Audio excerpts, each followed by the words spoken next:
the very few talks I've given in New York that is not at the Courant-Institute.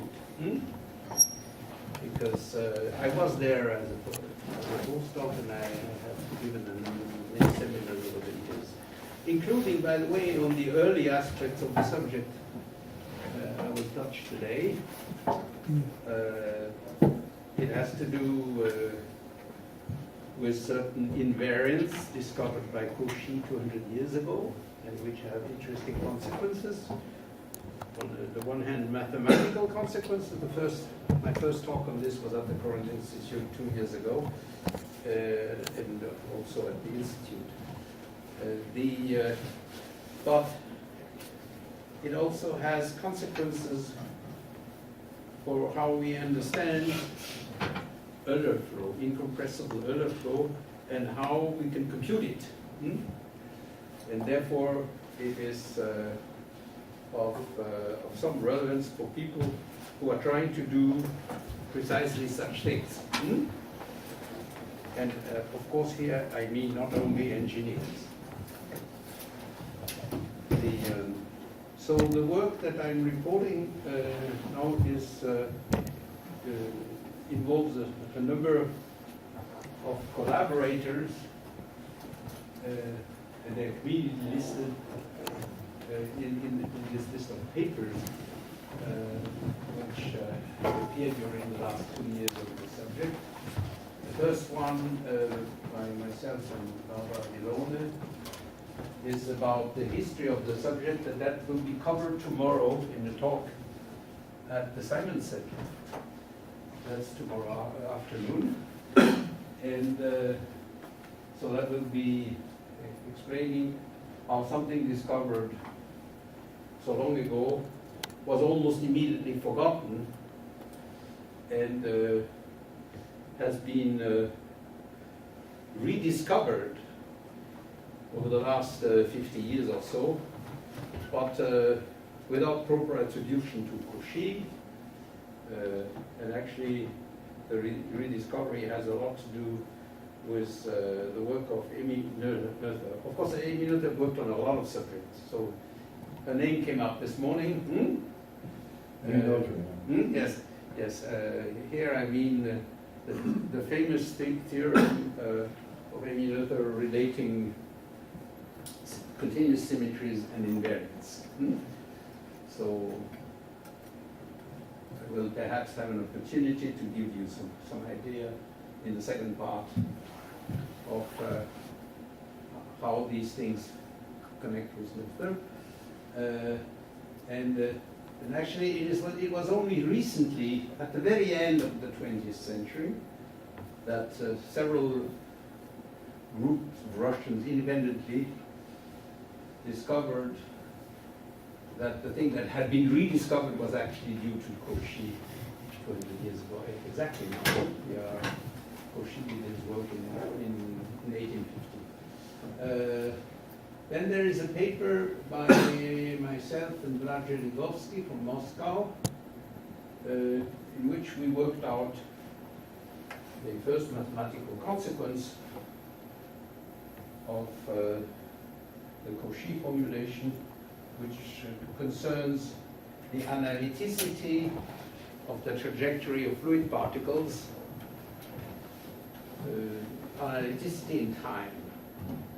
And the paradox is that only very weak spatial smoothness is needed for this result. And this is why the paper is called A Very Smooth Ride in a Rough Sea. But it's a mathematical paper, rather short in communications. Then there's another paper with Zheligovsky, which appeared last year, which had two goals. You know, when you write a paper which is in communication mathematical physics style, which is this rather mathematical type of style, and you think the content or some consequences of the content are of interest to fluid analysis, perhaps even to engineers at some point, then you have to rewrite the thing so that they understand it. That was one of the goals. And the other goal is that in the meantime, we discovered that the same machinery could be applied to cosmological flow. That's, I mean, getting a short cosmology section into the Journal of Fluid Mechanics was not a small thing. But we won the fight. And our main argument is that we didn't want to do cosmology in that particular paper. We just wanted to show that the kind of arguments that we were presenting are not limited to incompressible flow, but can also work for compressible, even for highly compressible flow. That was one example. And that we made no effort to be cosmologically realistic. If you want to be cosmologically realistic nowadays, you have to include the famous cosmological constant, which for the last 15 years, a little over 15 years, nearly 20, people believe is absolutely essential, and then you have such jargon as lambda CDN, where lambda stands for cosmological constant, the acceleration of the expansion, and CDN for coordinate matter. And then you write for cosmologists, and you explain to them how on some problems that looked completely beyond anything upon which one can do theory, you can actually do theory provided it uses the right mathematical tools. So now this Ramp-Vilone and myself paper, which appeared a few months ago in monthly notice of this is of the Royal Astronomical Society, is written for cosmologists, but it has significant amount of mathematics. They have to learn it sometimes, because nowadays astronomy and mathematics are much further apart than at the time of Newton. You probably know that. There are some misconceptions that we being astronomers, don't need mathematics. We just throw the problem on computers and boom, boom, boom, and we get all the answers. You know, that's completely wrong. But it does a lot of damage. Finally, there is this paper by Podvigina, Zheligovsky and myself, which will soon appear in the Journal of Computational Physics. That's the longest of all the papers, in which we show how the ideas, which go back to Cauchy and others, can be used to develop new numerical methods for the Euler equation, which can be, in some instances, several hundred times more efficient than what has been used so far. And this cannot be just wishful thinking. You have to show the numbers. There was a lot of hard work. And when the method works even better than you would have thought, you have to understand why it works so well, and that brings us back to geometry. And actually, it will bring us back directly to the geometrical formulation of the Euler equation, which goes back to reluctantly Lagrange, Arnold, Eben and Marsden, and others. So, now, we start the real action. First, I want to contrast two formulations of the equation of incompressible fluid, Euler equation. One is called nowadays Eulerian, and the other one is called Lagrangian. Of course, you know that if somebody is attributed to Smith, you know almost for sure that it wasn't invented by Smith. We had an example this morning. And so Eulerian coordinates, where you have a fixed frame and you measure things in position, goes indeed probably back to, if not to Euler, at least to the Prussian Academy, of which he was the chief mathematician, and which regularly was challenging the mathematical community with theme prizes. For example, find a way of calculating the flow of the air around the globe, assumed for simplicity to be devoid of mountains, just sea, and so that you can predict the direction and strength, vectors had not been invented, of the wind at any place, in any time. That's Eulerian coordinates. Good problem. The very, very, very, very first mention of what we call, now this was presented anonymously, but most likely written by Euler. Lagrangian coordinates are coordinates where you follow a fluid. What year was that? What year was that?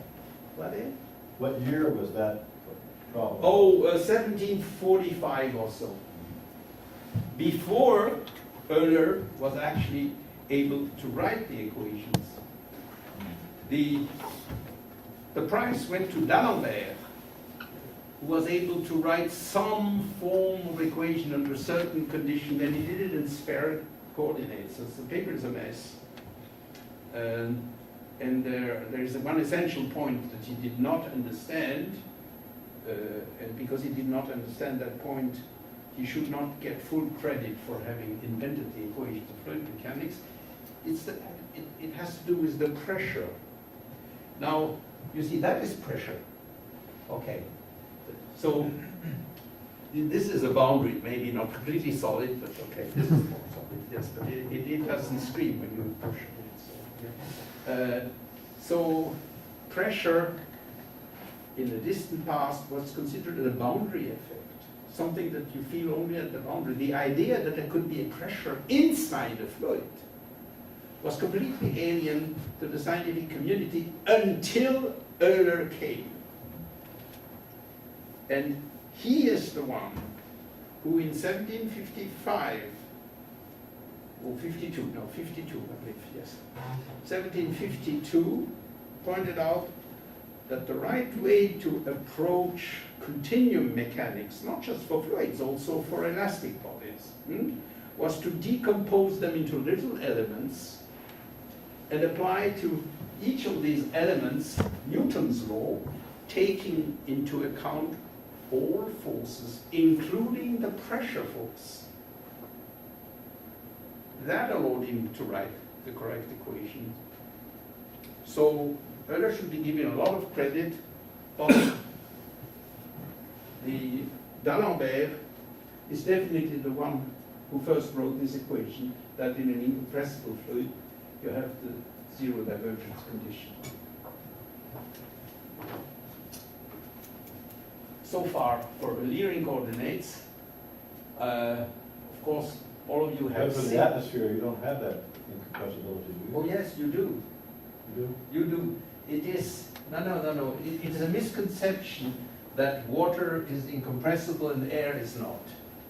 It all has to do with roughly the speed of the motion, the Mach number, the ratio of the typical velocity fluctuation over the speed of sound. Sound is 300 meters per If second. it's lower than the speed of sound, it's like Significantly.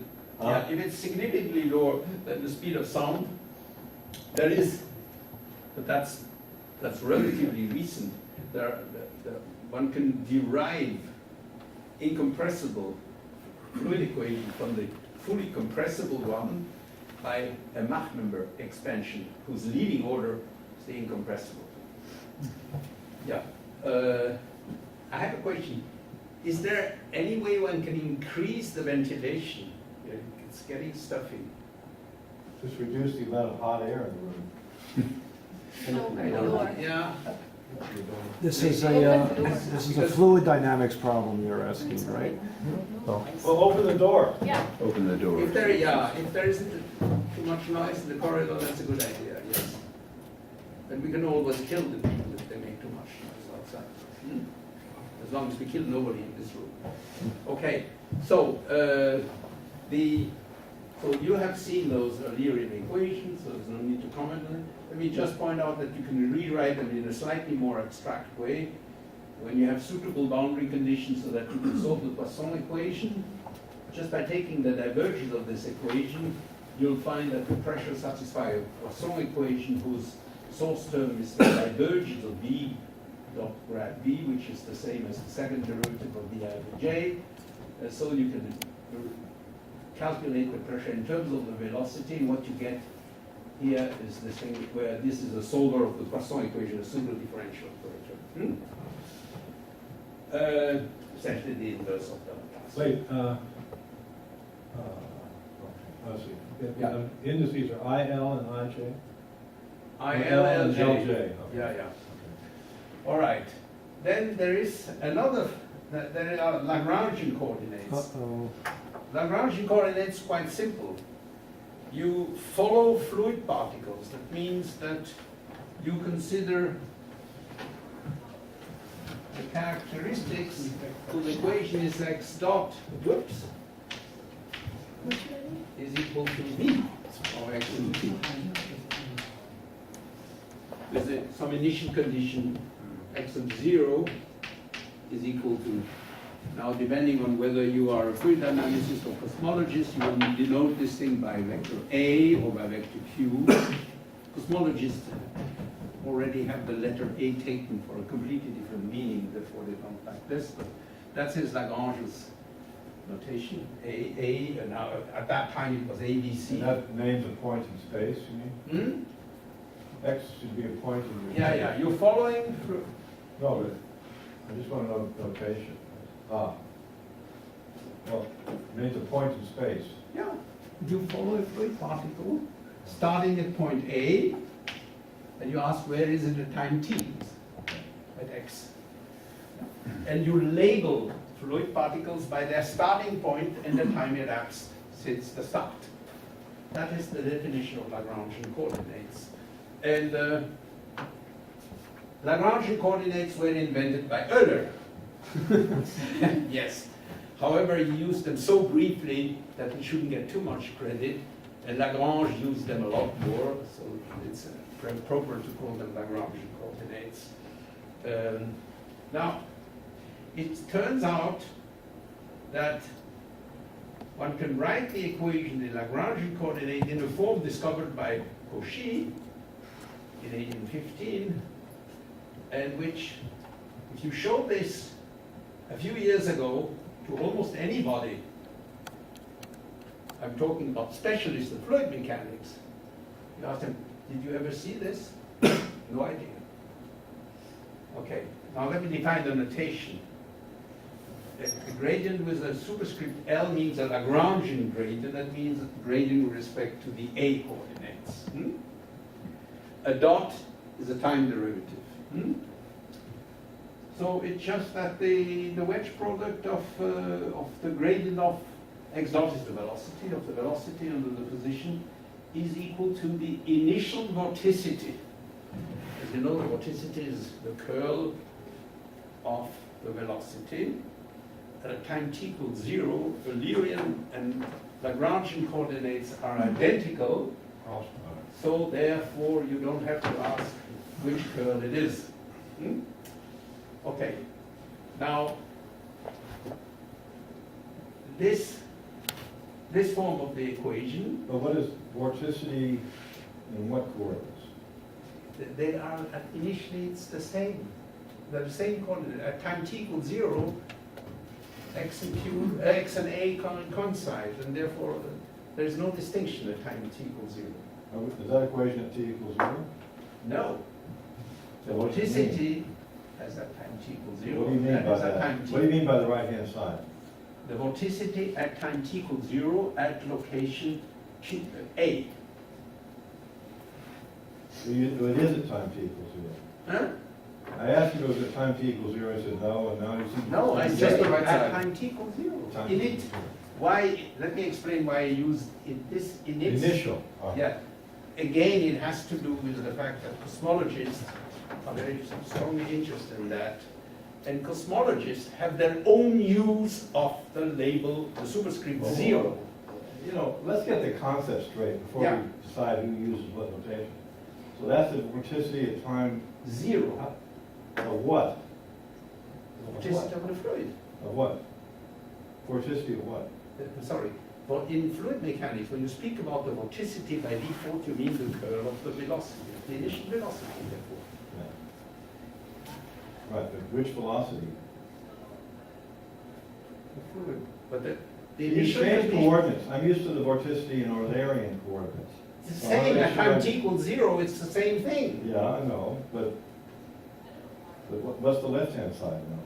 The left-hand side involves the position, let me write it in No, four well, glorious I coordinates. don't care what it is, I just want to know, I don't care what the details are, I want to know what it is. We're writing an equation, This is, the x is a function of a and t. X sub k is the k's component. X dot is the derivative with respect to time, and these Lagrangian gradients are gradients with respect to a, the Lagrangian coordinates. so the right-hand side does not depend on t. And the left-hand side does. What does that mean? That means something. Oh, he seems to be nearly as smart as Cauchy. Now let me explain. For Dennis, when he sees something where the right-hand side doesn't depend on t and the left-hand side apparently could depend on t, he has an interesting reaction. But would you expect somebody to have such a reaction 200 years ago? No, because the very concept of invariant wasn't around. They didn't even know for sure about energy conservation and things like that. Now, the remarkable thing, which shows you that Cauchy is perhaps even cleverer than Dennis, is that Cauchy made the same observation, literally. When you go to my talk You're not tomorrow, putting me off by all this Falderall. no, I know. No. So he pointed out that he obtained things which were invariants. He didn't use That's the amazing. invariants, but he called them integrals. That's the same thing. So Cauchy discovered invariance, and this formulation now is called the Cauchy invariance formulation of the Euler equation. Yeah. Okay.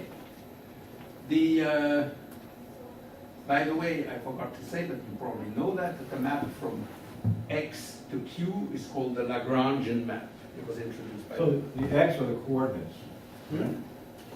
of the particle. Position. Huh? Position. Yeah. It's gradients with respect to x. No, the gradients are L, Lagrangian, with respect Ah, to Q, of course. yeah. No, they involve time. To and A, space. sorry. These are, You these see, involve time and space. last week Wait, do they involve time and space? Pardon me? Do they involve time and space? Yes, of course. X is a function of A and T. X dot is by definition Well, this is not x dot. This is, d by dt of this thing, and grad L of x is by definition is d x by dA. Okay, so these are just the spatial gradients. Yeah, with respect to the Spatial gradients Lagrangian of the position. coordinates. The Lagrangian coordinates. Yes. Absolutely. So, So the left-hand side only involves one derivative less than the right-hand side also, in terms of space. No. Because the This, right, now, see, excuse me. that's two derivatives of the position. The velocity is one. Oh, no, Oh, this there's one rate time acts only on the derivative. first term, then the first, yeah. One time derivative and one space derivative on Yeah. the right-hand side, and Yeah, then, no time derivatives on the left-hand side. yes, Huh? yeah. Wait, there's no time? Wait. Yeah, but, yes, but what you have just said about two derivatives happens to be very interesting. So I will comment on it. Namely, the simplest way in which one can derive the Cauchy invariance gives a formulation which has a curl outside here. Curl, and this is absent. This is also absent. So you have a curl of something that involves the velocity, the x dot is the velocity. and There's no the rate. velocity there. X dot is the velocity. Huh? X dot is the velocity. Oh, x dot. Yeah. Right. Yeah, you see, the, Well, curl of x easy, dot. the easiest way to derive the Cauchy invariance gives an equation which is not this one, which has a curl outside and this is absent. But the curl acting on the whole thing, you immediately think there must be second derivatives. Actually, we're going to have the curl acting on the first thing or on the second thing. When it acts on the first thing, you get precisely what's there, and if it's acting on the second thing, you get zero by antisymmetry. So there was a possibility of second derivatives, but they're not present. And actually, this is crucial. This has to do with something that some of you, I'm sure, know, is that the variational or geometrical formulation of the Euler equation does not lose derivatives. I'll come back to that because it's going to be crucial. So, okay.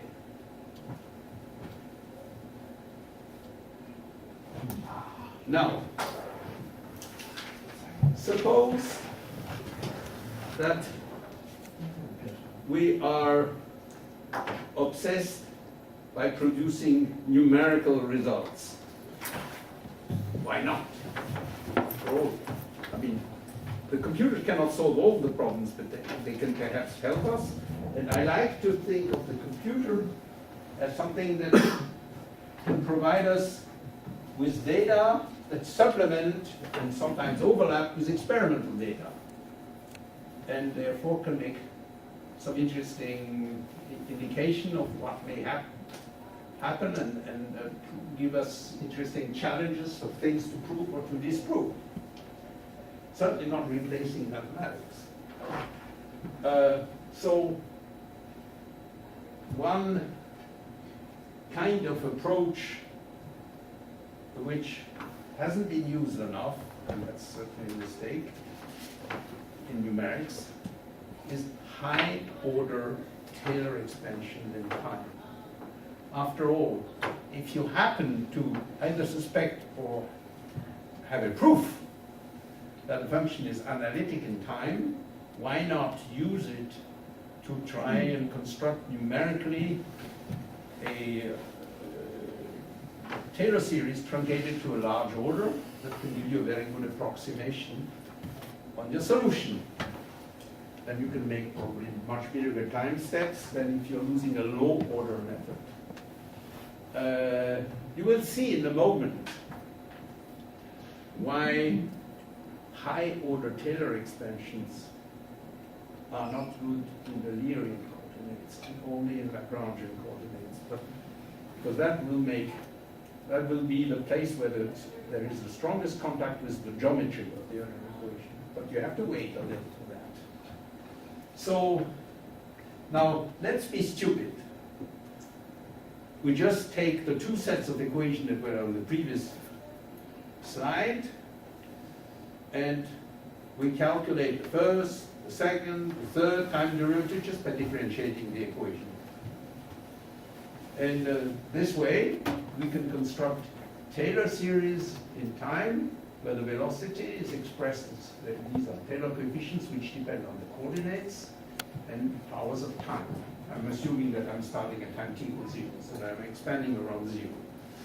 Okay?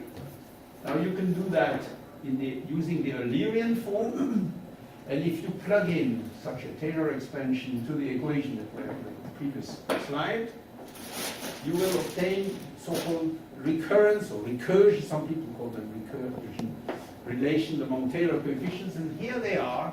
If you know all the Taylor coefficients up to order s minus 1, then the coefficient of order s is given by this explicit, relatively compact formula. Now, you could try doing this in Lagrangian coordinates. You start from the Cauchy invariance formulation, you plug in Taylor expansions, and you identify coefficients. You actually get a horrible equation. It is explicitly written here, without trying to hide any of its horrors. So, Now, wait. is it still the case that the derivative of the Lagrangian would be the Eulerian? Sorry, The derivative of the position with respect to time would give the velocity, correct or not? yes. So the derivative of the Lagrangian Taylor expansion with respect to t should be the Eulerian Taylor expansion, or am Should be, is it not the case that the derivative of the Lagrange equation with respect to t, which should be the velocity, gives the Eulerian Taylor expansion? oh, no. So what's the difference? I Oh, mean, how no, do you... no. You're making a What's the complete change. variable? You T. change, no, certainly not. Okay. No, certainly not. Now, in order to do I don't understand what velocity this, it is convenient. But doesn't one involve more derivatives? Yeah. The bottom one doesn't I'll involve come to that. I'll derivatives. come to that. There are certain things for which it's better to comment in due time.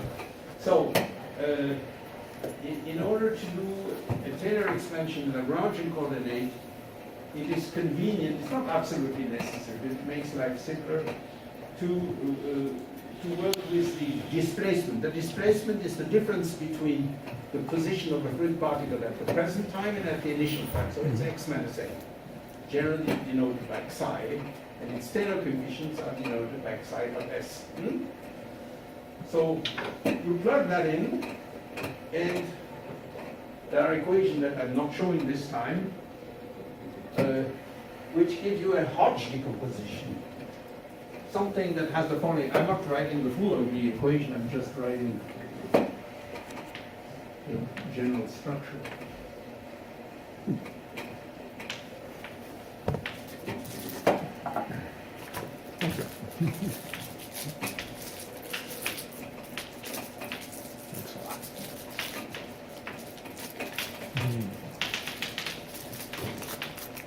The right-hand sides are things that have already been determined. And when you plug this thing in, you get the curl of the new thing you want to determine and the divergence. That's called generally a Helmholtz-Hodge decomposition. I mean, some people call it just Hodge, but certainly the first person who did it without rigorous mathematics was Helmholtz. Now, from a Helmholtz-Hodge decomposition, you can reconstruct the solution. It's quite easy. You get a Poisson equation, and if the boundary conditions are rather trivial, you can solve these things. And this equation is obtained after these manipulations have been done. So instead of having two equations, there's a single one. It gives you the gradient tensor of the coefficient of order s in terms of, look at what's in the right-hand side. There are products of gradients and sums thereof, plus these little things which are Calderon-Zygmunt operator written here, inverse Laplacian followed by two space derivatives. Bounded. Yes. Yes. I will use it in due time, which is a few seconds. Yes. But visual inspection of this equation compared to this one would induce you to say that this is the beauty and this is the beast. It's just the other way It's just the around. way around, yeah. Just the other way around. Now look, let's go into, So that explains this even and marginal thing, right? yes, of course. No loss of derivative. Sorry. No, exactly, you're right. It's amazing. Yeah. Except there's a slight loss because Cauchy-Lagrangian is not perfect. Quasi-perfect. What? 99.99% pure. Yes. Look, here, you see this is a space. Suppose that your initial condition, now I'm back to the Eulerian. Now I want to show you that the Eulerian formulation, however compact it looks, is bad. Suppose the initial conditions have only a finite number of space derivatives, say 3. When you turn the crank of taking time derivative once, you will have a space derivative here of things which are 3 times continuously differentiable. The result will be only twice continuously differentiable.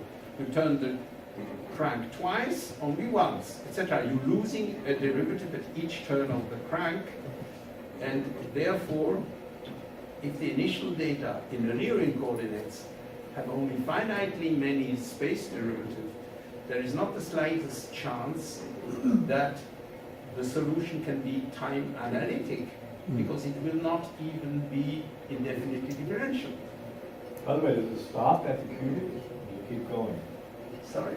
Does it stop? Does it stop there or does it keep going? Do you have Oh, cubic- the beast stops there. Oh, it stops there. Yeah, So it's a cubic expression Yes. plus Cauchy-Lagrangian. In dimension 2, everything is quadratic. In dimension 4, it's four-quarter. Oh. And it's because this involves the determinant, the Jacobian. And the determinant, of course, is D or N linear. So it's very interesting, can I just say something from my class? We study all these infinity structures. So it shows that all the difficulty is in the algebraic products. Right? I mean, you lose derivatives when you take products. I mean, you lose smoothness when you take products. L2 times L2 is an L1. Yeah, but here, if you work, okay. I mean, so I'm saying, otherwise you almost would improve, except for the algebra, you would improve, you have long-term resistance in some sense. But now, what you can say here, when you comment on the beast, is that if the initial conditions are in suitable function spaces which are where you can do products and sum and algebras, and in which the Calderon-Zygmunt operator are bounded, then you can get nice bounds on everything. And let me give you just 2 examples. There are actually many more. 2 examples of such function spaces. At time t equals 0,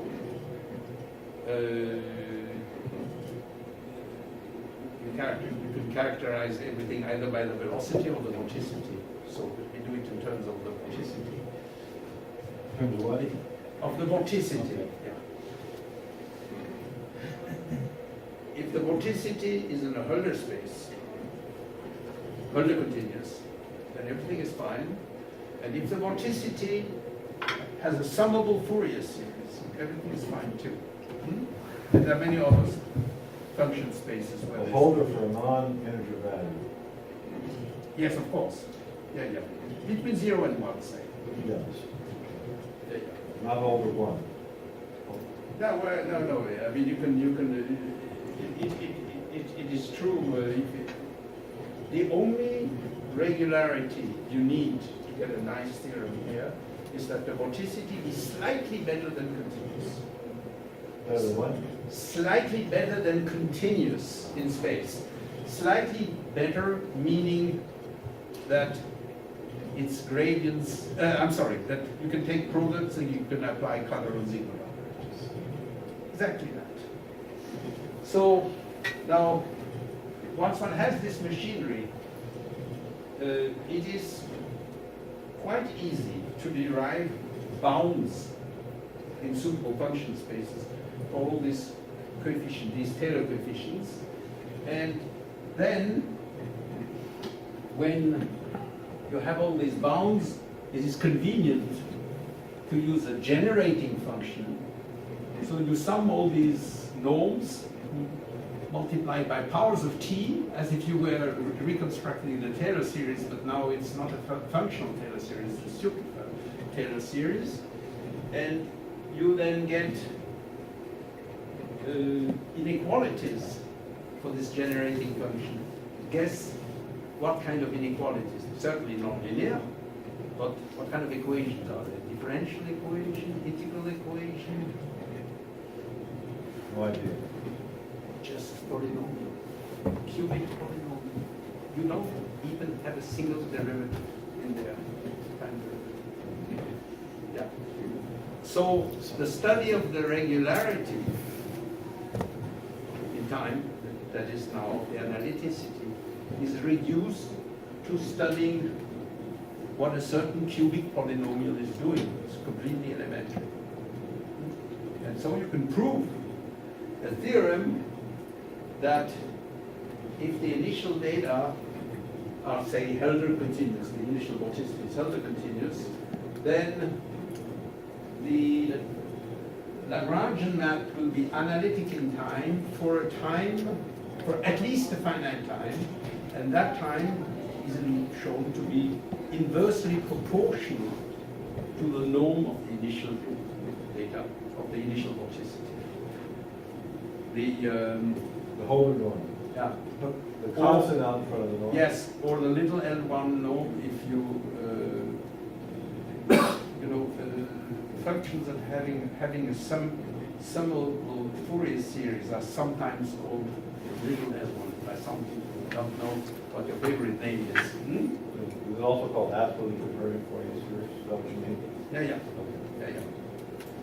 So now. So that's the norm you need. Sorry. What thing that's inversely proportional to the time? What norm is that? Sorry, I have to turn it on again. We have exceeded 15 minutes because the timeout is set to 15 minutes, but it's not a big deal. I see that you brought coffee in here, which is a great idea. Yeah. Wait. He's asking all those stupid questions. Please pay attention to the quotes around stupid. But I'm after all this stupid question. We don't really grade too much, we just kind of keep going. Wonderful. Cheers. That's something. All right, I'll something. I had one of those stupid bars there. Vincent, can you hand me one of those stupid bars? No, right, Oh, this nigger. Here's the bonus. I got one, I know. Is it getting worse? Yeah. Too bad. Comes with the age. Have to go in. My eyes are deteriorating too. So I'll stay with Too you. much younger than I am. But I don't want to stay on this thing too long because my second lecture, Let her have it. Finance Center, will be on proving that theory. I'm missing the So second I part. don't want to spoil it completely. The Snickers are good. It's really awful. It's easy to, whenever I'm in the store, it's easy to resist So the now temptation you buying begin them. to But see once they're here, I know. Why? It's The fact that they're small doesn't help. that's right. The Eulerian Yes, yes. formulation is perhaps not as beautiful And so, I really would as like it looks, but Mounds bars. here The which one? is much They don't have stronger the evidence. Mounds Now bars this with is the the cocoa, Oh, yeah, they're first much almond bigger, right? joys and stuff like that. It's really good. Now I'm going to show you the first non-trivial numerical result what has been done here is the following. The calculation is in 2 dimensions, where all these phenomena are already taking place. So this is not something special on 3 dimensions. The initial condition for the vorticity is some rather simple trigonometric polynomial in the x and y coordinates. No need to write it explicitly. One calculates a large number, 100 or so, time-Taylor coefficients from either the Eulerian expansion, the beauty, or the Lagrangian expansion, the beast. And since these coefficients are still functions of the space variable, you can't plot them easily, so you just represent their L2 norm, because that will give you some important information. So you plot the L2 norm versus the order. The order is shown horizontally, the L2 norm is shown vertically. Versus what? The order?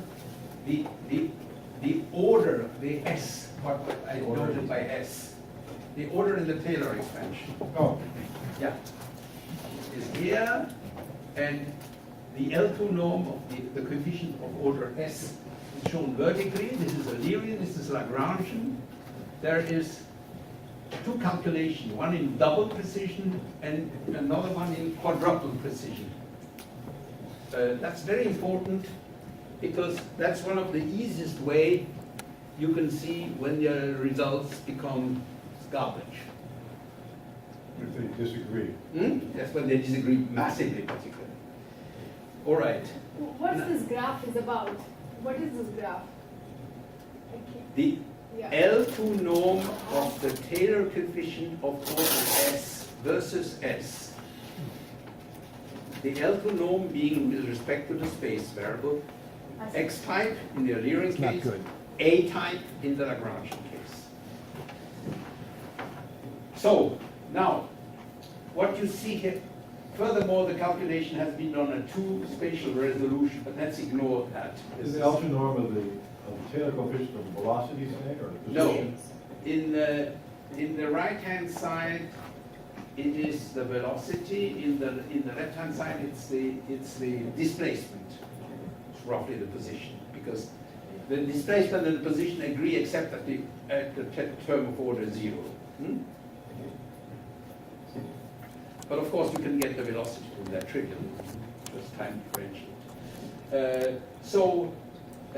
What you see in the Eulerian case is that the results, which agree nicely in double and quadruple precision, actually is roughly a power law, roughly an exponential, I'm sorry, because this is a log plot and this is a linear plot. Start going bananas at order 10, roughly, in double precision, at order 20 in quadruple precision. Now, in Lagrangian coordinates, the same thing is happening, but at much higher order.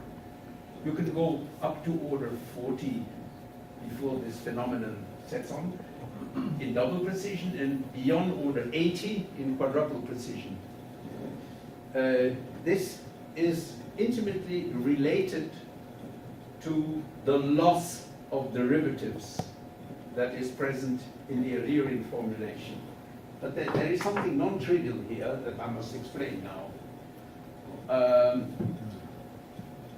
The loss of derivative at first seems to be important only if the initial condition had a limited number of derivatives, because then you turn the crank and you lose a derivative in time, and then you have no derivative left. Not so. Even if the initial data are analytic in space, so have in particular infinitely many space derivatives, the losing derivatives means at a technical level, when you solve all this equation, that you have all these derivatives which in Fourier space are ik factors, k being the wave number. And the wave number ranges, say, from 1 to maybe 1,000 or beyond, depending on the resolution. So you have these large factors which can give you trouble. And you will see in a moment exactly why they give you trouble. But so the fact that you don't lose derivative also means that you do not have these k factors. You don't have additional derivatives. You never see a derivative beyond the first order. I mean, all these grad psi. You never see grad psi. Let me show you now. Let's go a little bit deeper into this. I have to remind you of something which is due to 3 stupid people. Again, there are quotes. Courant-Friedrichs-Lewy. What did you say about them? Stupid. Stupid. I thought I heard you say that. Yes, that are quotes. Well, everybody can be stupid. No, Yes. So, hopefully. long Anywhere, you know. long before there were electronic computers, in 1928, they produced a paper, of course in German. It has been translated. This is a very interesting paper, in which they show that for a fairly large class of hyperbolic equations, including many equations that are of fluid dynamical relevance, you get very serious problems if you take explicit schemes, spatial temporal schemes. At that time, the numerical schemes were meant for being worked out by hand, perhaps with a slide rule and a logarithm table and some mechanical calculator, but not beyond. So nobody was thinking of using Is high. this part of it? Huh? Is this part of it? Good. No. Now I should switch off the Wi-Fi because, wait, I will do that right away in order not to be polluted by these things. Oh.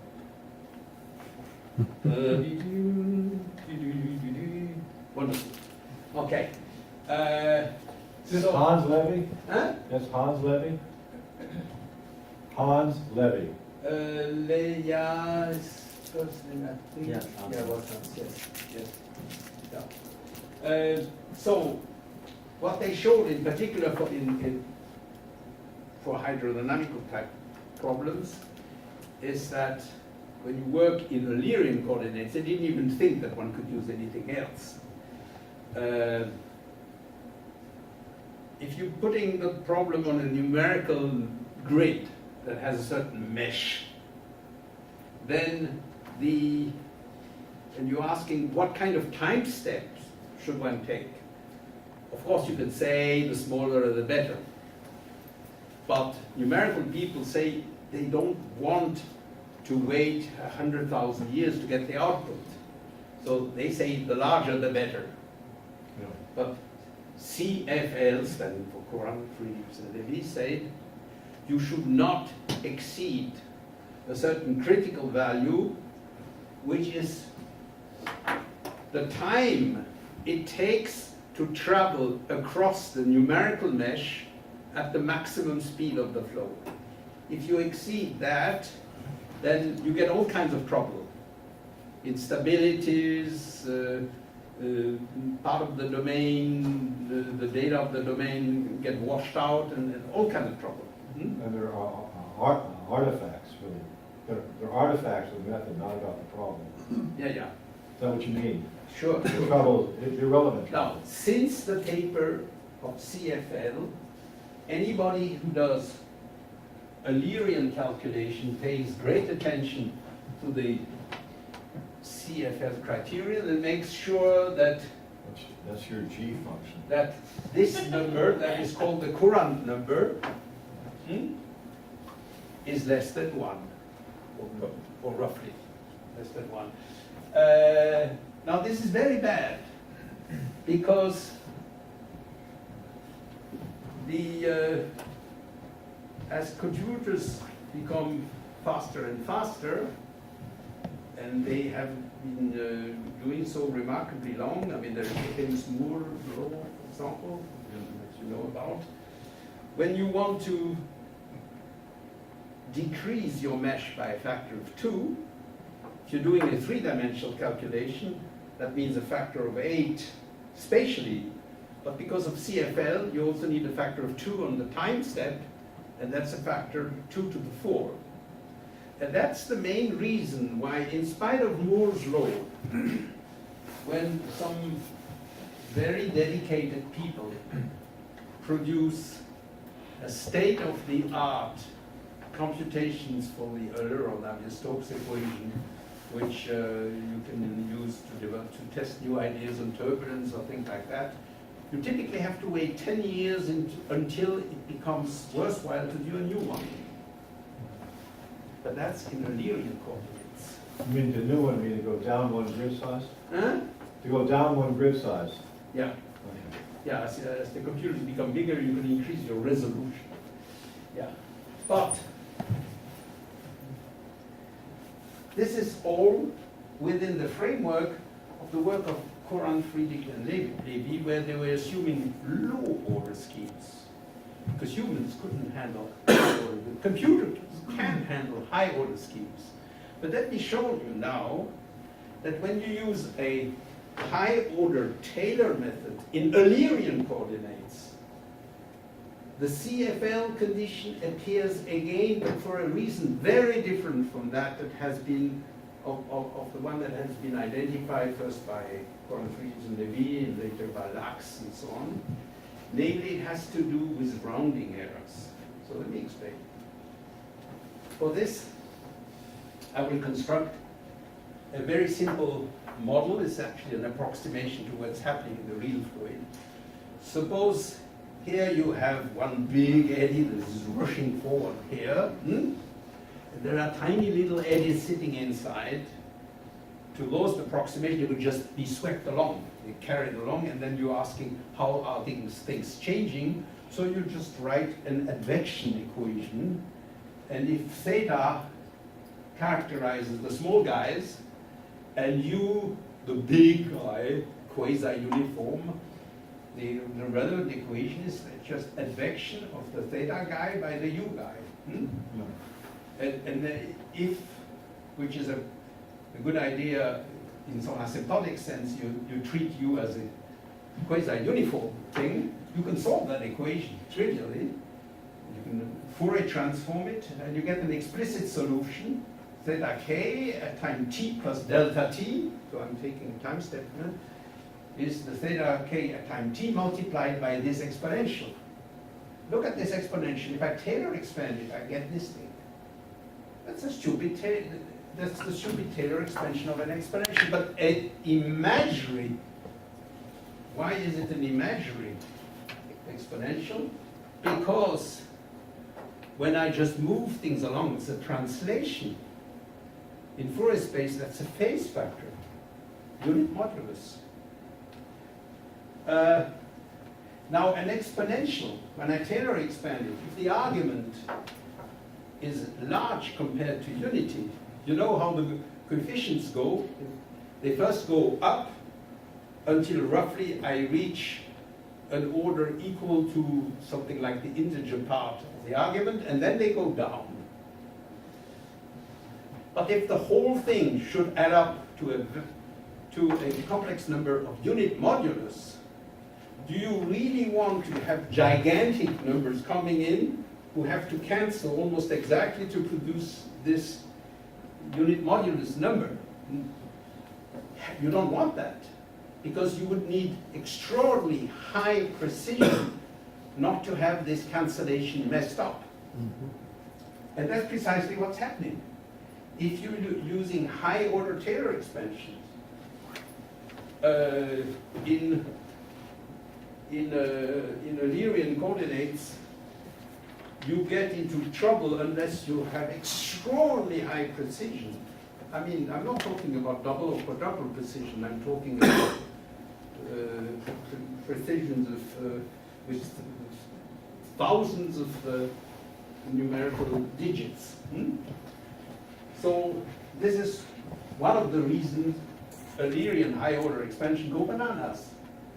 Because you're not gaining on the CFL condition. And you don't have this problem at all in Lagrangian coordinate because you're riding. There's no swing. Ask a question. Yeah. Is the CFL condition, you're saying it's a necessary condition. Is it known that it's sufficient or for any time? Yes, yes, there is a very important theorem of Peter Lachs, which states roughly that stability implies convergence. And that was not known at the time of CFL.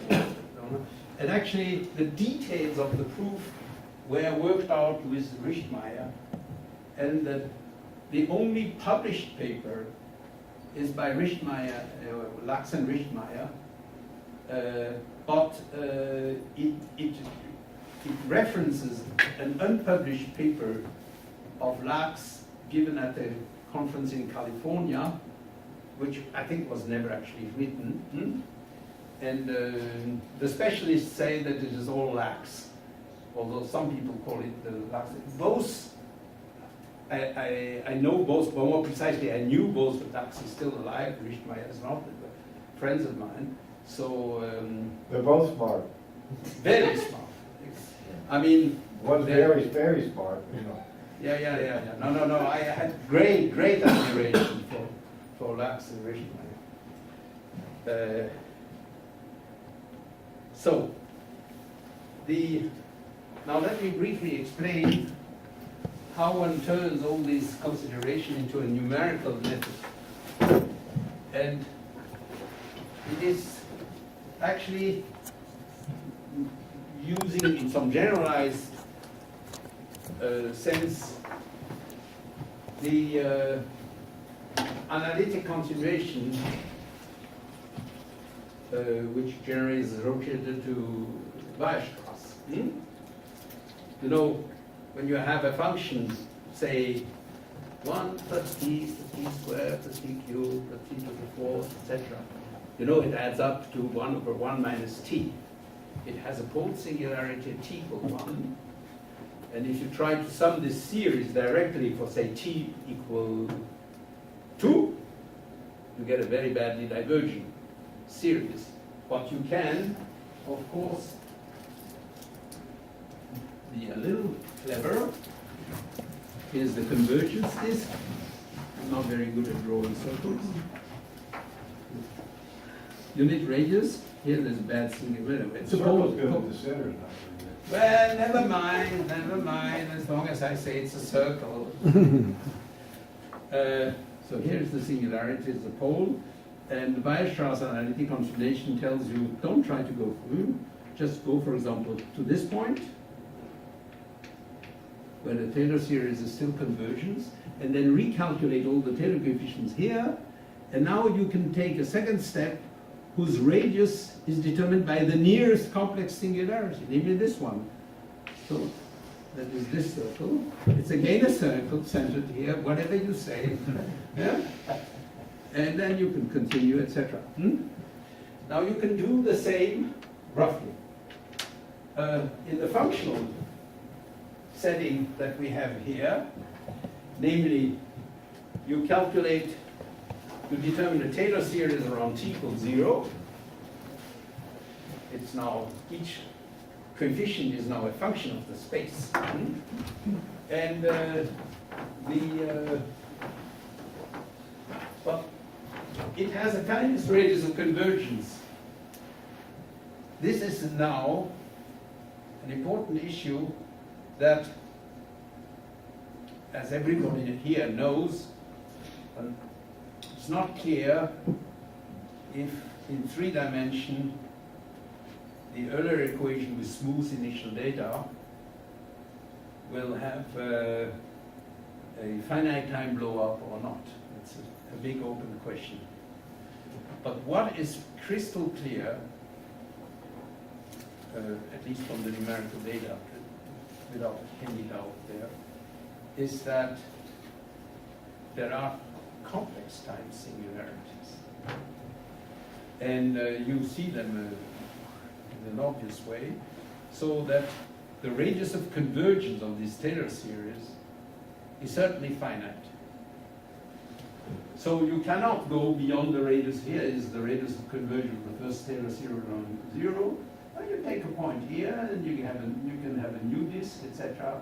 The whole thing may perhaps accumulate to a shrinking disk if there is blow up or not. But you have to go in several steps.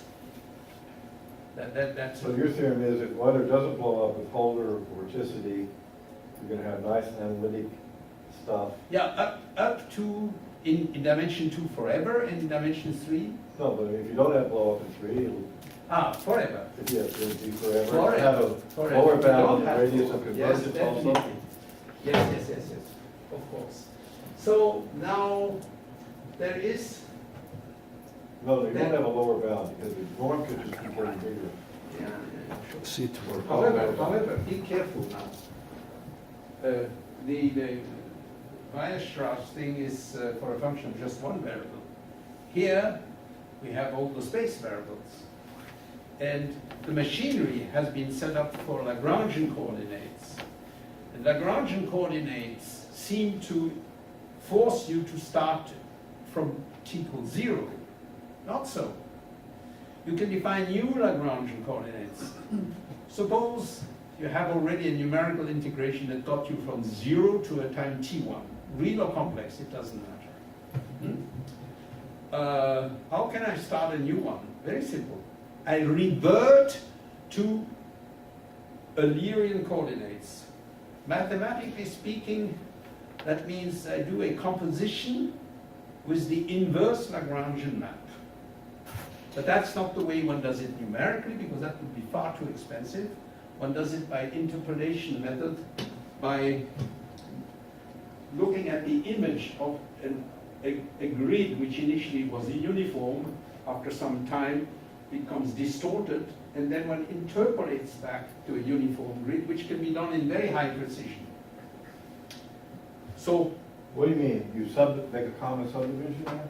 Sorry? What do you mean interpolate? You make a common subdivision of the two? no. I mean, the interpolation procedure is, it would take me about half an hour. Okay. It's not that. No. And it can be done in very high precision, that's important. And it costs almost nothing compared to the rest of the computations. So you can start the thing again and again. This way you can march forward, also in Lagrangian coordinates, by doing successively Lagrangian coordinates where the initial time, instead of being 0, takes successively the value t1, t2, t3, etc. So that's the general idea. This is my last slide.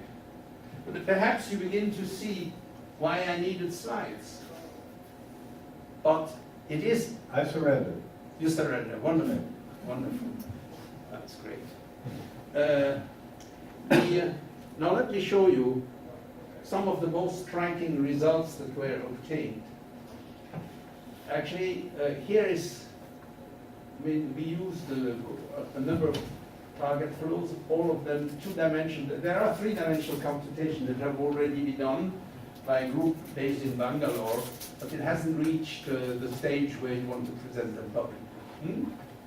But most of the things are also true in 3 dimensions. So this is one of the target flows that has been used. But the vorticity is a trigonometric polynomial, and being a trigonometric polynomial, it is trivially analytic in space. Actually, it's an entire function. Yeah. So let me begin with something which is not really mathematical, but there's not just mathematics in life. You see, you can fall in love, for example, not necessarily with a mathematician. Yeah. I wouldn't advise it.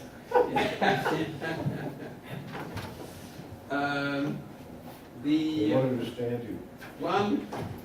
one of the important questions is how fast do these schemes run? And this is particularly important for people who do weather forecast, because when they do weather forecast, they're given data at sometime t naught, and they want to predict, for example, the weather tomorrow, and they don't want to have to wait until the day after tomorrow to tell you what the weather tomorrow will be. Yeah. So these people are not completely stupid. So they devised semi-Lagrangian method. You haven't heard the word yet, because I doubt very much that anybody has heard the word semi-Lagrangian. Well, it is, we've been talking about semi-Lagrangian method since the beginning of this talk. A semi-Lagrangian method is a method, a numerical method, in which you start by integrating the equation in Lagrangian coordinates, and then you revert to Eulerian coordinates, and you do it again. This is precisely what we're doing. However, they didn't know about Cauchy. So they devised semi-Lagrangian method that are typically of order 2 or 3 at most in time. They have, We mean order 2 or 3 in time. Maybe. that means that they are accurate to order delta t squared or delta t cubed. So they have very poor accuracy, maybe something like 1% or a fraction of 1%. But they are meant to forecast the weather. You don't need a lot of precision, so that's good enough. But we may want to ask questions about regularity, blow up, etc., where high precision is absolutely essential. The semi-Lagrangian methods that are available on the market, and if you look at your weather forecast, most of the calculations are done using semi-Lagrangian method. They are very low order, and they will occasionally complain that it is essentially impossible to go to higher orders because they didn't know about Cauchy. So we went to very high orders, of course, and look, here's our flagship. Now I'm going into salesman mode. You are all engineers. You're supposed to buy this. Okay? You're trying to sell us this? Yes! Okay. At least I'm telling you. Okay. Usually they don't. So, the resolution is not the very highest that can be done in 2 dimensions, but it's quite respectable, 8,092 squared harmonics.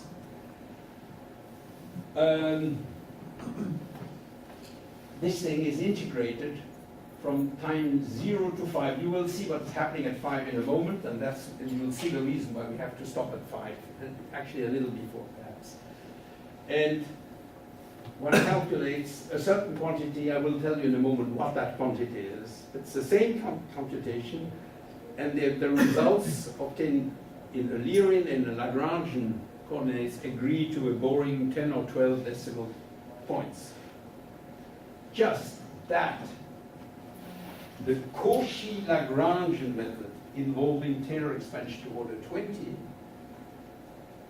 is 200 times faster than the best known Eulerian method, which is Runge-Kutta of 4th order. It's pure Eulerian. Pure Eulerian. Yes. But to do the same integration, and anyway, at the very end, the result is presented in the Eulerian coordinate because one reverses it at each time step. And the reason is CFL. So they run at different time steps, right? Oh, gigantically large. So you compare them to reach equivalent accuracy. Yes. So you see, the higher the resolution, the larger that number will be. Yeah. But now let's finally. But this was a rather nicely behaved flow. Sure. Well, not so nicely, you will see. Okay. Now let me describe some of the things that are happening in that flow. It looks simple as far as its initial condition goes. This is really not complicated. But let's monitor the flow at, looking not at the vorticity contours, but at Laplacian of vorticity. The reason is that in 2 dimensions, as you probably know, vorticity is conserved along fluid particle trajectories. So if the initial vorticity is order 1, it will never become large. So it is better to look at the Laplacian of the vorticity. It's also a scalar quantity, and to plot levels of the Laplacian of the vorticity. You see the small scale structure much better this way. So these are isolines of the Laplacian of vorticity. In the xy space, the calculation may be Lagrangian, but the output is in the Lyrian coordinates.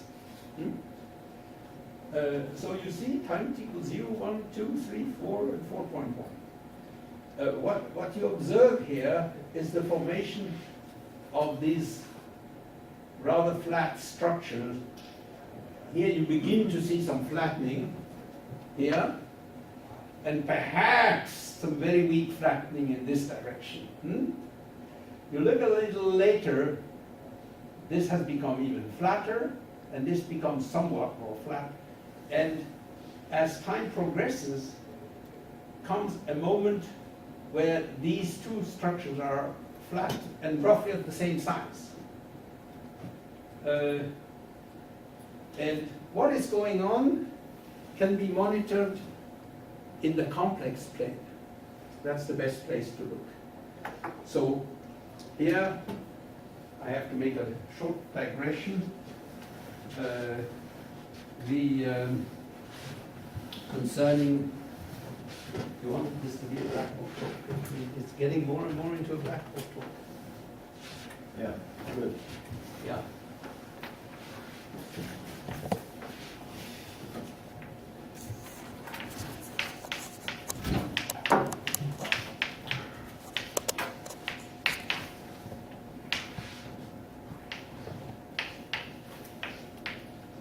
So suppose f is a 2-pi periodic function, and more than that, I'll assume it's an analytic function of x.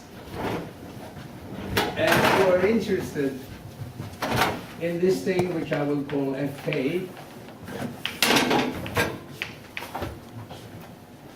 for high k.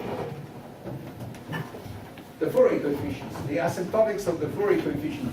You probably know that the best way to do that is to look at this analytic function in the complex domain, and it may have singularities if the function is real. It may have pairs of singularities, and depending on whether you're looking for a large positive or large negative k, you have to look at those in the upper or in the lower half plane. And if there is a singularity here, you can show just by 0 to pi, so actually the thing is on a torus. It's T1, a circle. You can move your contour to go like this. Once all the steepest descent dust has settled, and this is described in many textbooks, you find that the asymptotics is dominated by the singularities of f of x in the complex domain, and it is the distance of the nearest singularity, this is delta, little delta, which essentially determines that the Fourier transform behave to leading order like e to the minus delta k. And there are prefactors and other things. This is vector. So how fast the Fourier transform decreases? They decay like that? Yeah. Yeah. These are not just bounds, but in most instances when the singularities are known, you can prove asymptotic theorems, which have an expansion that begins this with various correction terms lower. Now this result is not limited to one dimension. When you work in several dimensions with several complex variables, you have a similar result, and it is the radius of the cylinder of analyticity which plays the role of delta. So if your calculation is done by a method where you constantly go through the Fourier transform, for example, the spectral method, which essentially does all the calculation of Poisson equations and of derivatives in Fourier space and all the multiplications in physical space, or X space if you prefer, then it doesn't cost extra money to output the Fourier transform. And if the function is analytic, and you calculate the Fourier coefficients, and then because it's a huge bunch of data, you can summarize this thing by summing up the squared moduli of the Fourier components in a disk having, for example, from wave number n to a wave number n plus 1, like that, and plotted versus n, something like that. That is frequently called an energy spectrum. It's a slight misnomer, but okay. And that will also behave exponentially, and if the function is analytic.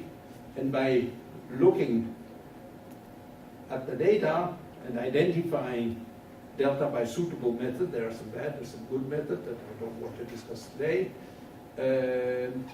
You can measure delta. It's a function of time. Now, what is shown there is my pen. Oh, there. It's a pointer. What this shows for this two-dimensional flow is the variation in time of the radius of the cylinder of analyticity. At time t equals 0, it's infinite because the data are entire. So very short times are not shown. And look at the scales. This is linear, this is logarithmic. So if this were a straight line, which it isn't quite, it's not too far, this would be exponential decrease. But what is happening here? There's a kind of accident. That accident comes precisely from these two events. Now comes the place where I have to wave my hands in C2. So let's pretend for a moment that this classroom is C2 and not R3. Okay? So we have these sheet-like things are forming. The first one, the one that appear at the earliest time, which are those, corresponds to things in C2 which are a certain distance from the real domain. I'm assuming that the floor is the real domain. Okay, and they move down. They are not point singularities, they are singular manifolds because we are not in one dimension.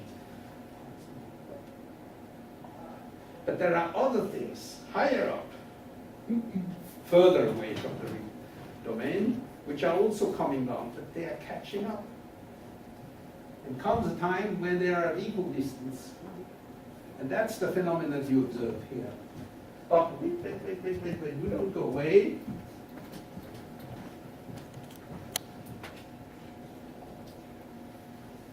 Whoops. Yeah. Hey. What's going on? No, fine. You see, you can imagine that this curve actually comes from there. There is a second type of singularity which is further away and which does not show up when I measure delta. But eventually it catches up with this. So they cross these things. There is an important distinction between the two types of singularity. If you look at them carefully, you will see that the singularities which have this orientation are just bumps like that in the Laplacian of the vorticity. Whereas these guys are double bumps. And where do these double bumps come from? There are actually several such pancakes forming. You can see one here, and another one is this one which continues over there because of periodicity. And they're not together at first. But these pancakes are elongated, and they can't move through each other. So comes a time where they're pressed against each other. It gives you a double bump. Now one has to be very careful about these guys, because if you have two such things pressed against each other, but at a distance that is epsilon, not zero, you get interference in the Fourier transform.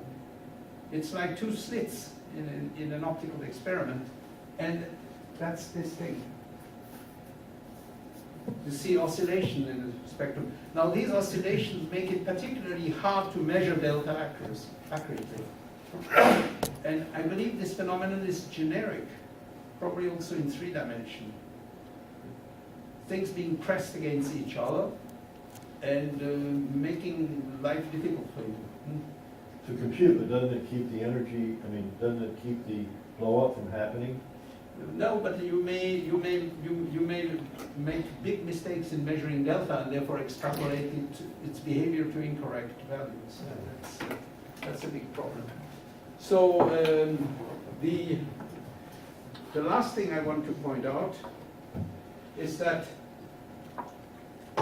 the data here would be roughly consistent with delta varying as an exponential in time, e to the minus something t, which would be a straight line.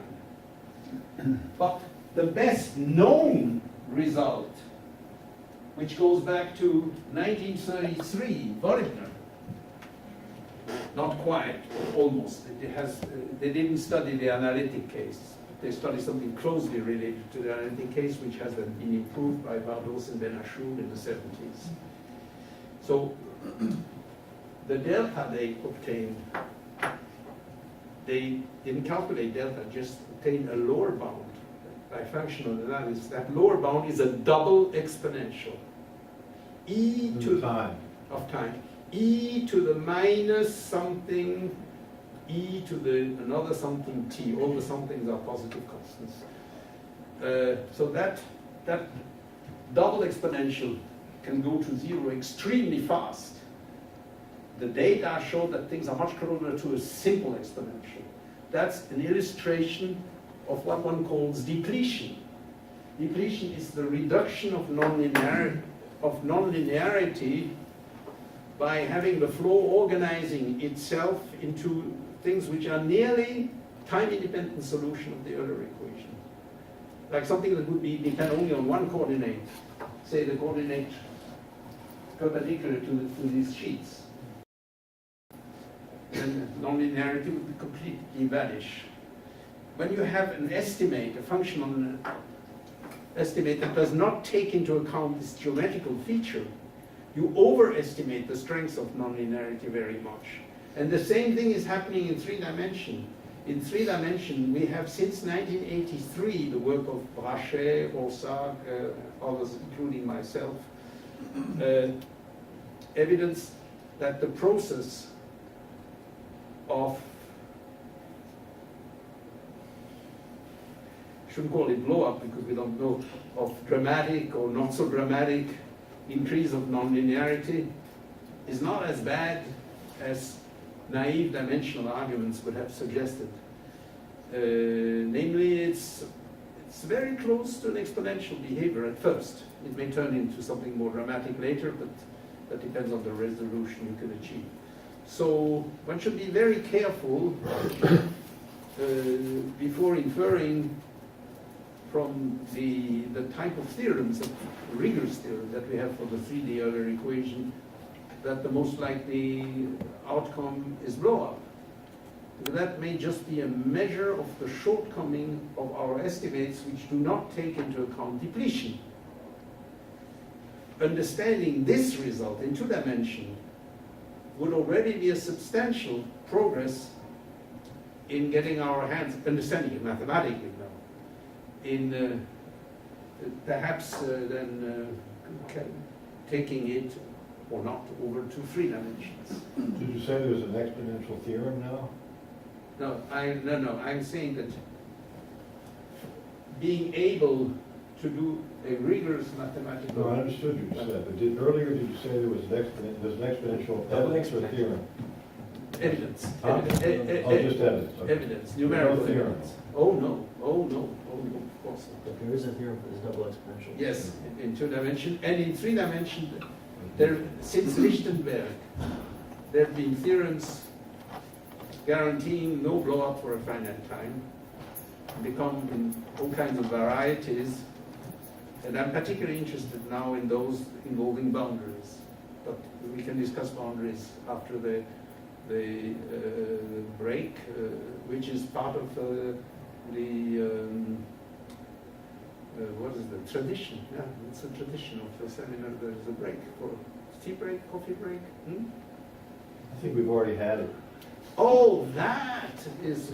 You mean our going for 5 seconds? Yeah, right. That was better than, usually we don't stop at all. That No, was for we you. can have another Yeah. 2-minute break Yeah, sure. to get. Yeah, of course, because we've been going on for an hour and a half. Yeah. But Yeah. but the ultimate end might be 4. Sure, sure, So no problem. That's 20 minutes. You want to stop now and go for 20 minutes? No. I'd just like to get some tea. Okay, we'll For a get few tea. minutes. Let's don't have an official break. Anybody can leave or get tea. Yeah, and we'll including talk me. to four. Including me. Including you, yeah, especially you. Yes. No, because I. This would be a good time to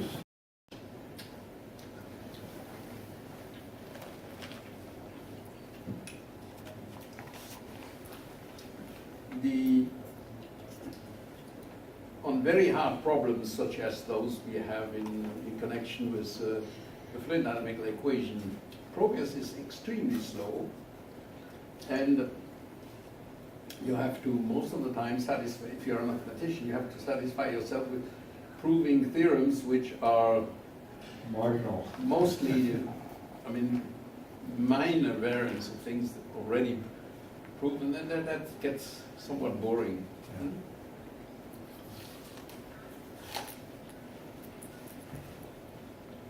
But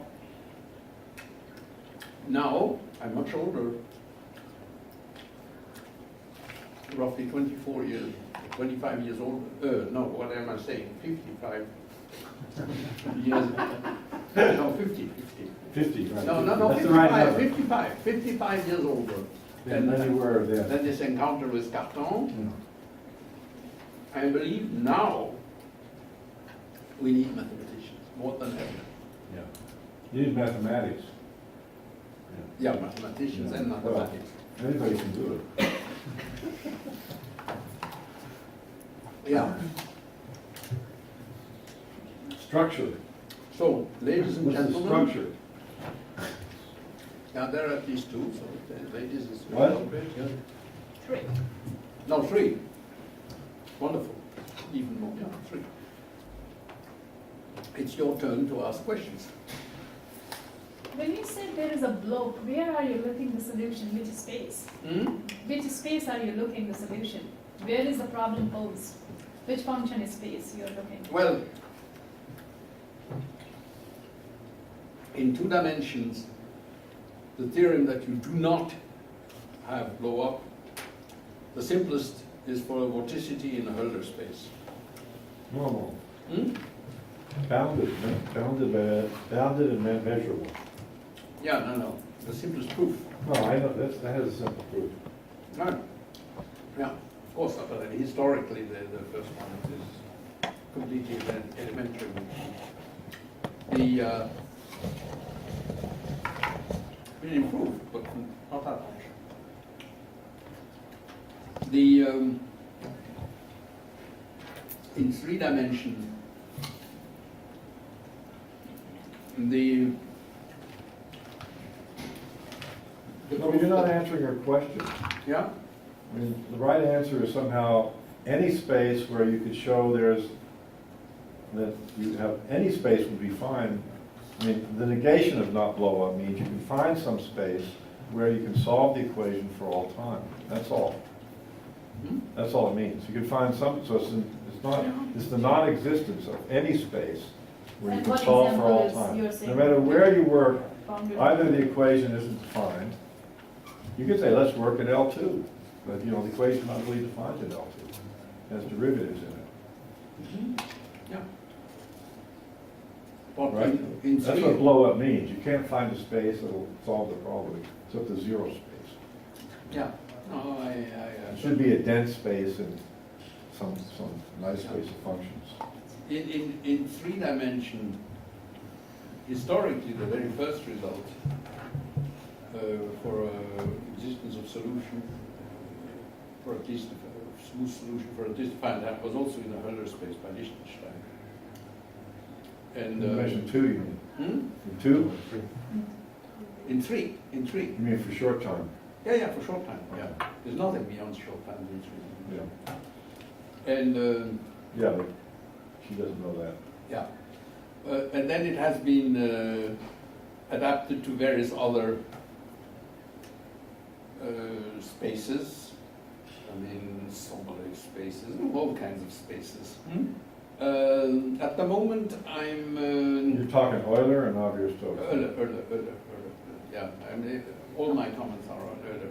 There is, by the way, But in Lagrangian coordinates. Fine. No. I was talking about all the existing theorems. About Almost Euler. all of them are in Eulerian coordinates. But there's an interesting thing that has to do with boundaries.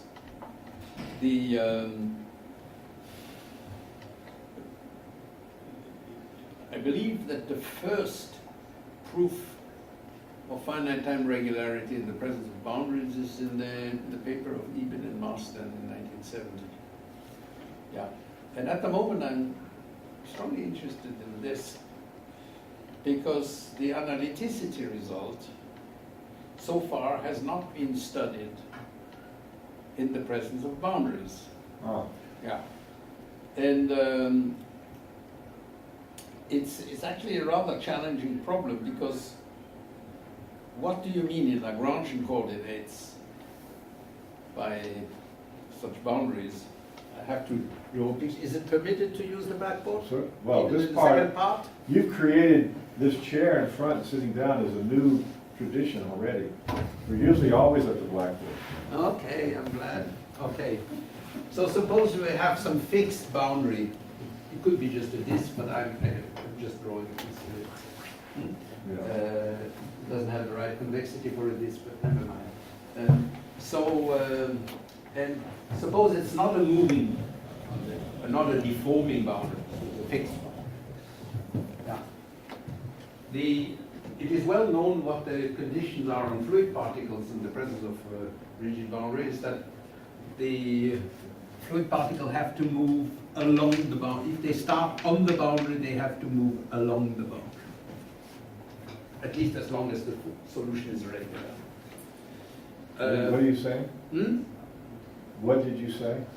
I'm saying the condition of having a rigid boundary, if you wanted me to put it in geometrical language, is the following. For those who know the variational formulation of the Euler equation is geodesic in S diff. The space S diff in the presence of boundaries has to be redefined not just as volume preserving diffeomorphism, but also preserving of the boundary. Yeah, that means that the motion of particles on the boundaries is in the boundary. Which then of course implies that the velocity has no normal component, which is intuitively evident. You don't want particles to move into the boundaries or away from the boundaries. But how does one express this in the setting that I described that involves Taylor expansion in time? This is something I worked on very recently in the last few weeks only. Suppose you can write, at least locally, an equation for your boundary, something like... Just a second, isn't it already absurd? Because Sorry? you can't have analytic, past can't be analytic anymore. Wait. No, but they can't, the boundary doesn't have to be analytic. Hmm? The boundary doesn't have to be analytic. Of course. Wait a second. Suppose the equation the boundary can be written, Close down with boundaries. yeah, where f is a suitable, analytic is probably too strong, but I will assume that it is C infinity. All right. Yeah.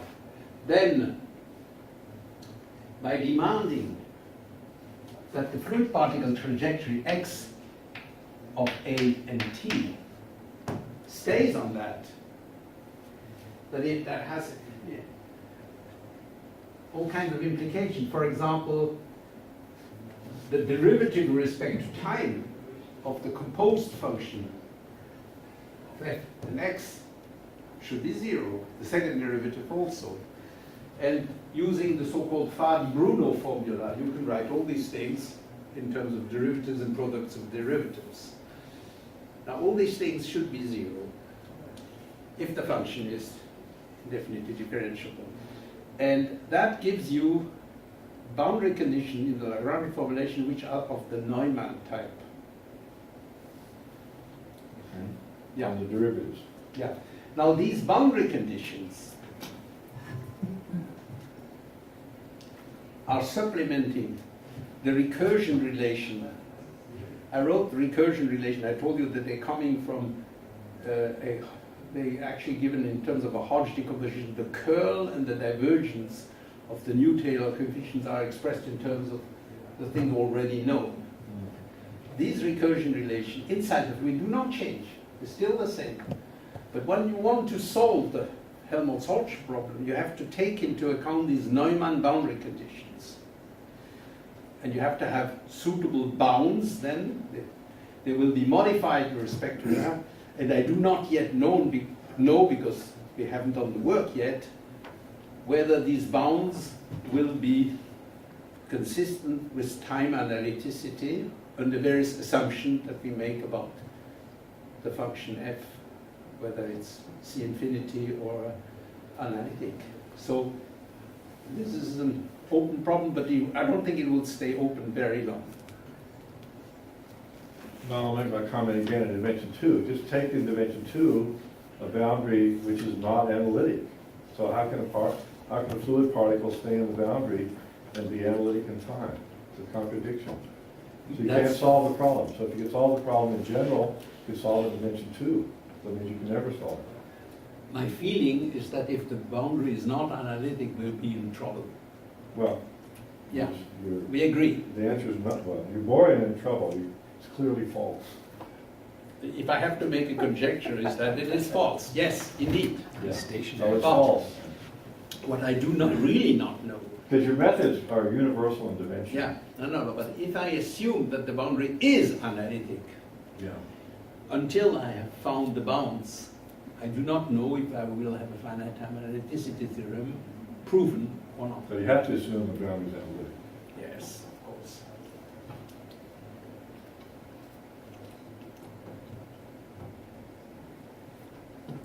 But let me point out So as a something. physicist, though, how could you care about Euler's equation of boundary? Because fluids stop at the boundary. I've stood in Greek No, wait, for hours wait, and wait, looked at that. wait, They really stop. I mean, with the rock. No, wait. It's more complicated than that. First of all, mathematicians have certain conditional theorems, of the type, if somebody proves this, then that it has that consequence. That in the absence of boundaries, I mean for periodic boundary conditions or things like that, if the Euler equation have nice and smooth solution for all time, so will the Navier-Stokes equation. Yeah. But if you put in boundaries, even analytic boundaries, analytic in their shape, these theorem, the proof collapses and probably the physics goes wrong, because you can get boundary layers which perhaps detach and do all kinds of horrible things. So it's a different game. And now somebody who would prove the all-time regularity of the Euler equation in the absence of boundaries, I mean for assuming spatial periodicity, because this implies the regularity of Navier-Stokes with the same initial condition, would probably qualify for the Craig prize. Sure. He would. Yeah, He or she would. he or she. Isn't It's zero? a hard way to earn $1 million. Isn't zero analytic? Hmm? Yeah. So it could be zero along a non-analytic boundary. It boosts this thing. No, but the equations will formally make it move on the boundary.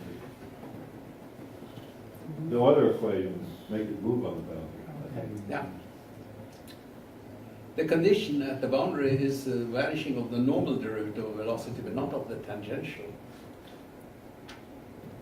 In the presence of viscosity, the boundary condition is the vanishing of the velocity, of the full velocity, normal and tangential component, because you can't light. But what if, convert, let's make a precise question of it. Let's consider Euler's equation with vanishing boundary conditions. Oh! Oui. See what you did there? I believe, wait. I believe, There's no solution. well, I looked recently up the Helmholtz-Hodge decomposition, and when it's well posed, etc. Right. And I have the feeling it will be overdetermined. I mean, you would have too many conditions. Right. It generally wouldn't work. So there wouldn't be solutions. Still water. Yeah. Still water. Well, except that solution, yeah. No move, everything's, The assumption, everything's. no, the assumption that you have, that you can do at least an expansion in powers of time, irrespective of its convergence, and then you insert that, which gives rise to a Helmholtz-Hodge problem. This Helmholtz-Hodge problem would give you real trouble. You have, you can prove existence and uniqueness of solution of the, Yeah. I mean, these Helmholtz-Hodge problems are equivalent to Poisson equation with boundary conditions, and with Dirichlet and Neumann it's okay, but if you simultaneously have two, I think you are in Right. trouble. Yeah, the topology form, Right. equate velocity and everything. It's like having harmonic forms. Yeah, right. Whoops. How do you prove the short time well posedness of Navier-Stokes equation? Navier-Stokes equation, first of all, I mean, if there are no boundaries, the proof are essentially the same for Euler and Navier-Stokes. First of all, where is the well posed? Which space are you Yeah, in? now, well, yeah, you can do it in Hölder space, you can do it in Sobolev space. It's about equally simple. Actually, slightly simpler in Sobolev spaces. In Sobolev spaces, you can also accommodate boundaries quite easily. Roughly, what you do is that you calculate, you bound the time rate of change of the squared HS norm of the solution, and you look at the contributions coming on the one hand from the nonlinear term, that is u grad u and grad p, on the other hand from the viscous term. And then you use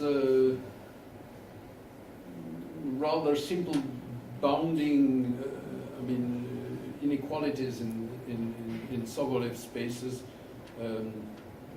You can, for example, you can bound the L infinity norm of a function by its HS norm if S is greater than half the dimension, things like that.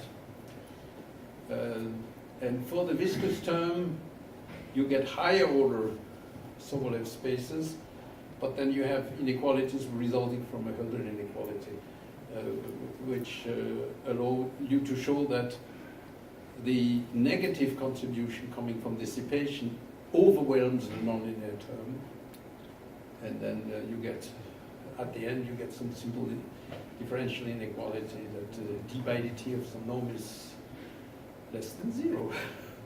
And that's it. The thing cannot grow. What? I think I don't understand, how do you know there is a solution? Like, how? Oh, the suppose it- existence, the yeah, existence has for been, little time. How do- yeah, the existence has been around for a long time.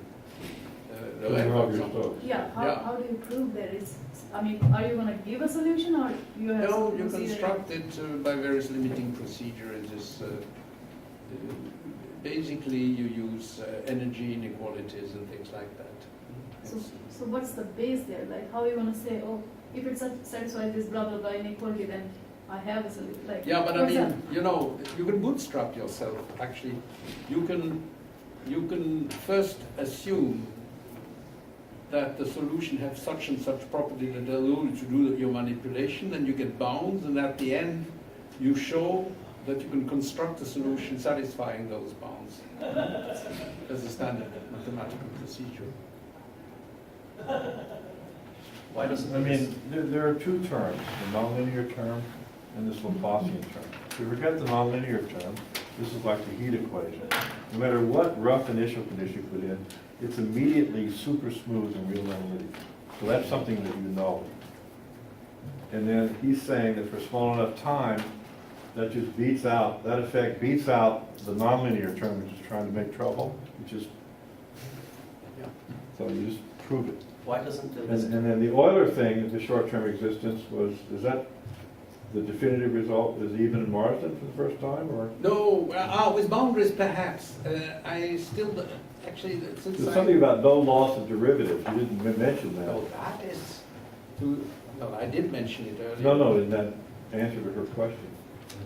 See, but her question was about Navier-Stokes. Let's ask the same question about. Wait. What's the history? There is something interesting in the Even and Marsden paper. They discuss also the Navier-Stokes case. And they say the following.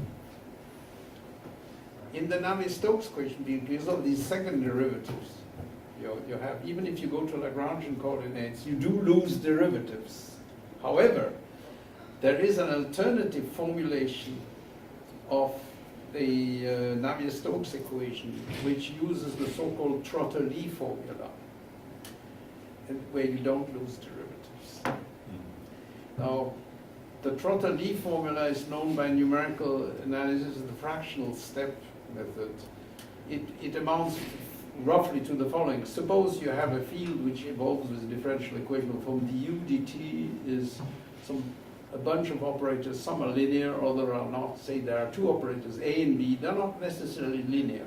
Are they time dependent or no? A and B? It doesn't matter. Oh, I Well, see. let's assume they're not time dependent, Okay. but it's can be generalized. Then you first consider the equation where B is absent, and then the equation where A is absent. You alternate for a time delta t between you go back and forth between having only A and only B, each time for an time interval delta t. And then there is a theorem that say that under a certain condition as delta t tends to 0, this tends to the solution of your equation. The simplest To the A plus B equation. Yeah. the simplest instance of this is an identity that I'm sure you know. Suppose that A and B are matrices, not one dimensional. They don't commute.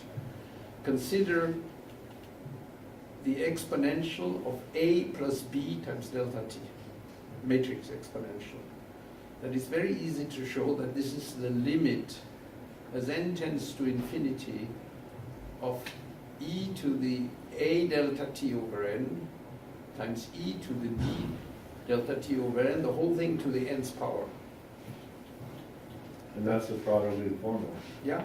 Yeah. It's Leib is also in there, Leib, you said? What's the other name you said? The same Lie as your Lie groups. Leib, oh, Leib, Trotter-Lee. Some people forget Really the Lie. same as I know this It's formula like- very well that because telescope and stuff. I noticed I that. rediscovered it Okay.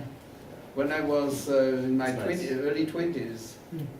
And From matrices? I showed it to Laurent Schwartz, who said, that's interesting. But then a few months later, I came to the Courant Institute, I showed it to Dunsker, and he told me this is the Trotter-Lee formula. If you want to catch your train, you probably Yes. have to go. Yeah. Yes. Thank you very much for the reminder. the MLC piece.